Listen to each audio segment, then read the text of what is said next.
Do you find yourself angry, bitter, resentful, or overwhelmed before you ask for help? You don't have to wait. Let's dig into this.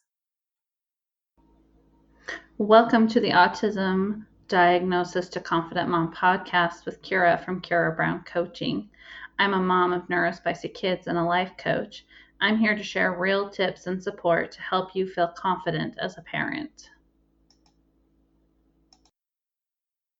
Quite a few years ago, before my children had diagnoses or myself, I remember a day vividly. It was a busy season in my husband's work schedule here on the ranch. And that means I did a lot of the parenting at home alone while he was gone to work long hours. And I was done.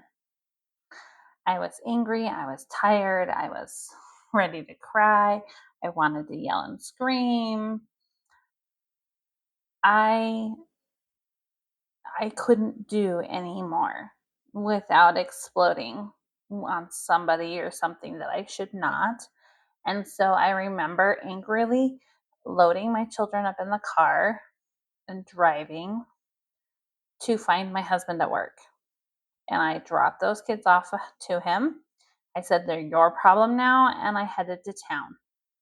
And I went and I don't remember if I went and got my nails done or if I went and just like window shopped, had some dinner, gave myself some time to cool down, gave them enough time to go to bed before I got home so I didn't have to deal with them at home. Um, but that's how I used to handle things, right? Like I used to think that I had to handle it. That was my job as a mom. It was my job as a mom to handle it until I got to the point that I was going to blow. And I lived that way for quite a while until my life coach said, "Did you know you don't have to be mad to ask for help?" My mind was blown. What? I don't have to be mad to ask for help? She's like, "No. In fact, my teenagers are more likely to help me if I don't ask from a place of anger." I was like, "What? Say this again?" And so from that time forward, I started learning how to ask for help proactively rather than reactively. It's okay to ask for help. It's okay to need help. In fact, we're here to help each other. That's the whole point of a village. And people help in different ways. Maybe they help by listening. Maybe they help by bouncing ideas back and forth. Maybe they help by keeping your children. Maybe they help by coming in and cleaning your house. Maybe they help by bringing dinner or doing laundry or whatever. But there are different ways for help. Um, there's also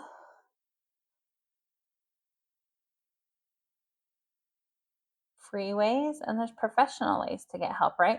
You can pay somebody to clean your house, or you can have your mom come and help you clean once a week or once a month. You can talk to a friend, or you can talk to a professional like a life coach or a therapist.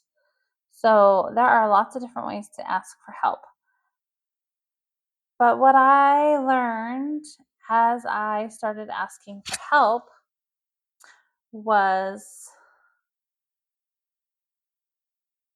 I didn't have to be angry. I didn't have to be so close to explosive that it was a safety problem for my children.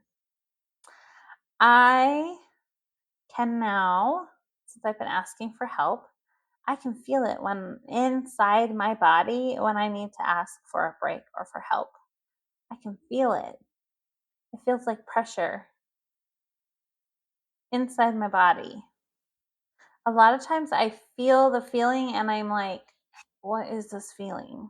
And it takes me a little while to realize, oh, yeah, Kira, that's your body signaling that you need help. So I just want you to really, really think about that. What if you didn't have to be mad, exhausted, overwhelmed, or any other emotion before you asked for help? Especially those of us with neurodiverse kiddos. Those kiddos require a lot. I heard once, it was on Instagram, so take it or leave it, but I heard that it takes 3 times the energy to raise a neurodivergent child than it does a neurotypical child. And if you have more than one,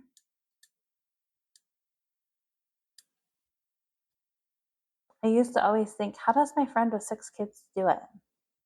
And then I was like, oh yeah, with 2 neurodivergent children and 2 more, that would be the equivalent of 8 kids. So maybe it's okay that I'm tired and that I need some help.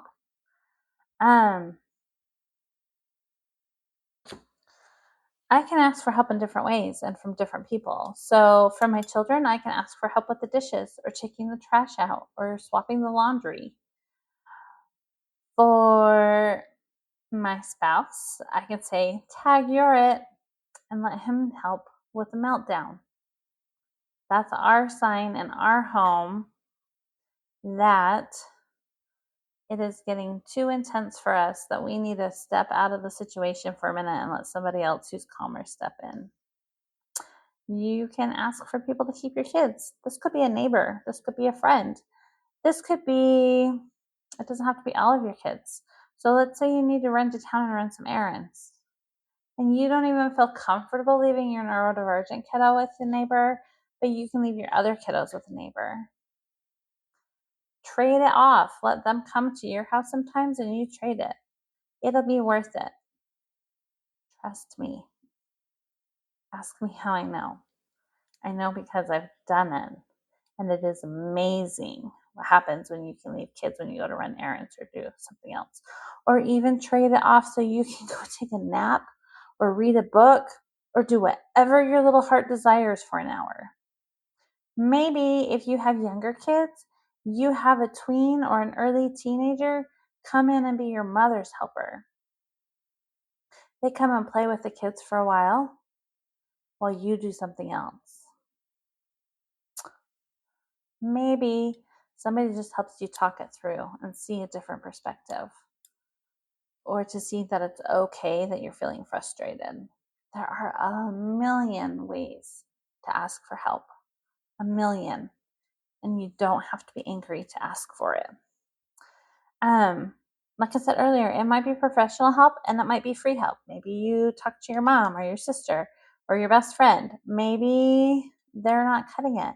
Maybe you need some professional help, like a life coach. That's what I do. I support moms while they support their kids. I help you support yourself. If you're interested in that, just hop on to a support moms call. I'll leave the link in the show notes and we can talk all about how I can help you.